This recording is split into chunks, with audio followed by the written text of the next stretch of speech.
Hi ಎಲ್ಲರಿಗೂ ನಮಸ್ಕಾರ. ಇವತ್ತು ಹೊಸ ರೀತಿಯ ಟೊಮೊಟೊ ಚಟ್ನಿ ಯಾವ ತರ ಮಾಡೋದಂತ ತೋರಿಸ್ಕೊಡ್ತೀನಿ. ಇದು ಬ್ಯಾಚುಲರ್ಸ್ಗೆ ತುಂಬಾ ಯೂಸ್ ಆಗುತ್ತೆ. ಹಾಗಾಗಿ ಬ್ಯಾಚುಲರ್ಸ್ಗೋಸ್ಕರ ಇವತ್ತು ಹೊಸ ಟೊಮೊಟೊ ಚಟ್ನಿನ ಯಾವ ತರ ಮಾಡೋದಂತ ತೋರಿಸ್ಕೊಡ್ತೀನಿ. ಒಂದು ಈರುಳ್ಳಿ ತಗೊಂಡಿದ್ದೀನಿ, ಹಾಗೇನೆ ಹುಣಸೆಹಣ್ಣು ತಗೊಂಡಿದ್ದೀನಿ, ಹಾಗೇನೆ ಕೊತ್ತಂಬರಿ ತಗೊಂಡಿದ್ದೀನಿ, ಬೆಳ್ಳುಳ್ಳಿ ತಗೊಂಡಿದ್ದೀನಿ, ಹಾಗೇನೆ ಕಡಲೆ ಬೇಳೆ ತಗೊಂಡಿದ್ದೀನಿ, ಹಾಗೆ 4 ಟೊಮೊಟೊ ತಗೊಂಡಿದ್ದೀನಿ, ಹಾಗೇನೆ ಖಾರದ ಪುಡಿ ತಗೊಂಡಿದ್ದೀನಿ. ಖಾರದ ಪುಡಿ ಬೇಕಾದ್ರೆ ಖಾರದ ಪುಡಿ ಯೂಸ್ ಮಾಡ್ಬೋದು, ಇಲ್ಲಾಂದ್ರೆ ಹಸಿಮೆಣಸಿನಕಾಯಿ ಯೂಸ್ ಮಾಡ್ಬೋದು, ಇಲ್ಲ ಒಣಮೆಣಸಿನಕಾಯಿ ಯೂಸ್ ಮಾಡ್ಬೋದು. ಆದ್ರೆ ನಾನು ಖಾರದ ಪುಡಿ ಯೂಸ್ ಮಾಡ್ತಾ ಇದ್ದೀನಿ. ಹಾಗೇನೆ ಜೀರಿಗೆ ತಗೊಂಡಿದ್ದೀನಿ. ಜೀರಿಗೆ ಸ್ವಲ್ಪ ಜಾಸ್ತಿನೇ ಹಾಕೊಳ್ಳಿ, ಟೇಸ್ಟ್ ಚೆನ್ನಾಗಿ ಬರುತ್ತೆ. ಹಾಗೇನೆ ಇದು ಏನಾದ್ರೂ ಅರ್ಜೆಂಟಿಗೆ ಮಾಡ್ಬೇಕಾದ್ರೆ ತುಂಬಾ ಚೆನ್ನಾಗಿರುತ್ತೆ. ಮಾಡ್ಕೊಂಡು ತಿನ್ಬೇಕು ಅಂತ ಅನ್ಸ್ದಾಗ, ಏನಾದ್ರು ಅರ್ಜೆಂಟ್ ಕೆಲಸ ಇದ್ದಾಗ ಇದನ್ನ ಮಾಡ್ಕೊಂಡು ತಿನ್ಬೋದು ಮನೇಲೇನೆ. ಹಾಗೇನೆ ಬ್ಯಾಚುಲರ್ಸ್ ಆಫೀಸಿಗೆ ಹೋದಾಗ ಏನಾದ್ರು ಬೇಗ ಮಾಡ್ಕೊಂಡು ತಿನ್ಬೇಕಾದ್ರೆ ಈ ತರ ಚಟ್ನಿ ಮಾಡ್ಕೊಂಡು ತಿನ್ಬೋದು. ಹಾಗೇನೆ ಮುಂದೆ ಯಾವ ತರ ಮಾಡೋದಂತ ತೋರಿಸ್ಕೊಡ್ತೀನಿ, ಬನ್ನಿ ಫ್ರೆಂಡ್ಸ್. ಹಾಗೇನೆ ಬಾಣಲಿ ಕಾಯಕ್ಕೆ ಇಕ್ಕಿದ್ದೀನಿ ಇವಾಗ.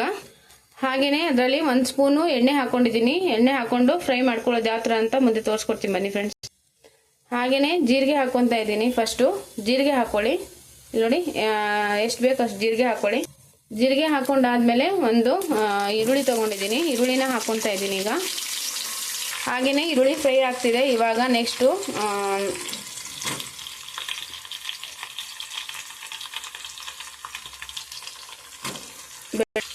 ಬೆಳ್ಳುಳ್ಳಿ, ಜೀರಿಗೆ ಹಾಗೆ ಈರುಳ್ಳಿ ಫ್ರೈ ಆಗ್ತಾ ಇದೆ ಇವಾಗ. ಹಾಗೇನೆ ಇವಾಗ ಟೊಮೊಟೊ ಹಾಕೊಂತ ಇದ್ದೀನಿ. ಹಾಗೇನೆ ಟೊಮೊಟೊನ ಸ್ವಲ್ಪ ಫ್ರೈ ಆಗೋವರೆಗೂ ಫ್ರೈ ಮಾಡ್ಕೋಬೇಕು. ಸ್ವಲ್ಪ ಜಾಸ್ತಿನೇ ಫ್ರೈ ಆಗ್ಬೇಕು ಟೊಮೊಟೊ, ಅವಾಗ ಟೇಸ್ಟ್ ಚೆನ್ನಾಗಿ ಬರುತ್ತೆ. ಹಾಗಾಗಿ ಟೊಮೊಟೊನ ಚೆನ್ನಾಗಿ ಫ್ರೈ ಮಾಡ್ಕೋಬೇಕೀಗ. ಹಾಗೇನೆ ಟೊಮೊಟೊ ಬೇಗ ಫ್ರೈ ಆಗಲಿ ಅಂತ ಸ್ವಲ್ಪ ಉಪ್ಪು ಹಾಕೊಂತ ಇದ್ದೀನಿ ಇವಾಗ. ನೀವು ಉಪ್ಪು ಹಾಕೊಂಡು ಫ್ರೈ ಮಾಡ್ಕೊಳ್ಳಿ, ಬೇಗ ಫ್ರೈ ಆಗೋದೆ ಟೊಮೊಟೊ.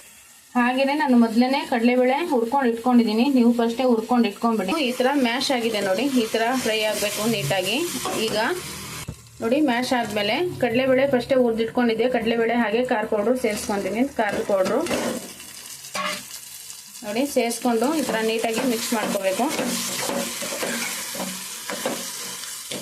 ಸಕ್ಕತ್ತಾಗಿ ಬರುತ್ತೆ ಫ್ರೆಂಡ್ಸ್, ಒಂದ್ಸತಿ ಮಾಡ್ಕೊಂಡು ನೋಡಿ ಮನೇಲೆ. ಬ್ಯಾಚುಲರ್ಸ್ ಯಾರೆಲ್ಲ ಇದ್ದೀರಾ ಅವರಿಗೆಲ್ಲ ಇಷ್ಟ ಆಗುತ್ತೆ, ಇದು ತುಂಬಾ ಚೆನ್ನಾಗಿರುತ್ತೆ. ಹಾಗೇನೆ ಲಾಸ್ಟಿಗೆ ಕೊತ್ತಂಬರಿ ತೊಳೆದಿಟ್ಕೊಂಡಿದ್ದೆ, ಅದನ್ನು ಹಾಕೊಂತ ಇದ್ದೀನಿ. ಹಾಕೊಂಡು ಇನ್ನೊಂದ್ಸತಿ ನೀಟಾಗಿ ಫ್ರೈ ಮಾಡಿ ಆಮೇಲೆ ಇದನ್ನ ಆಫ್ ಮಾಡಬೇಕು. ಕೊತ್ತಂಬರಿ ಜಾಸ್ತಿ ಫ್ರೈ ಆಗಕ್ಕೆ ಬಿಡಬಾರ್ದು ಫ್ರೆಂಡ್ಸ್, ಚೆನ್ನಾಗಿರಲ್ಲ. ಹಾಗಾಗಿ ಇದನ್ನ ಇವಾಗ ಆಫ್ ಮಾಡ್ತಾ ಇದ್ದೀನಿ. ಮುಂದೆ ಯಾವ ತರ ಪೇಸ್ಟ್ ಮಾಡಿ ತೋರಿಸ್ತೀನಿ ಯಾವ ತರ ಇರುತ್ತೆ ಅಂತ, ಬನ್ನಿ ಫ್ರೆಂಡ್ಸ್. ಇವಾಗ ಸ್ಟವ್ ಆಫ್ ಮಾಡಿದ್ದೀನಿ. ಸ್ವಲ್ಪ ತಣ್ಣಗಾಗಕ್ಕೆ ಬಿಡಬೇಕು. ನೆಕ್ಸ್ಟ್ ಯಾವ ತರ ರುಬ್ಬಿಟ್ಟು ಯಾವ ತರ ಇರುತ್ತೆ ಅಂತ ತೋರಿಸ್ತೀನಿ, ಬನ್ನಿ ಫ್ರೆಂಡ್ಸ್. ಇವಾಗ ಈ ತರ ಮಿಕ್ಸಿ ಜಾರಿಗೆ ಸೇರಿಸ್ಕೊಂಡಿದ್ದೀನಿ. ಇವಾಗ ರುಬ್ಕೊಂಡು ತೋರಿಸ್ತೀನಿ ಯಾವ ತರ ಚಟ್ನಿ ಬರುತ್ತೆ ಅಂತ, ಬನ್ನಿ ಫ್ರೆಂಡ್ಸ್. ಈಗ ನನ್ನ ಬ್ಯಾಚುಲರ್ಸ್ ಅಣ್ಣಂದಿರಿಗೆ ಟೊಮೊಟೊ ಚಟ್ನಿ ರೆಡಿ ಆಗಿದೆ. ಇವಾಗ ಸರ್ವ್ ಮಾಡ್ಕೊಂಡು ತೋರಿಸ್ತೀನಿ, ಬನ್ನಿ.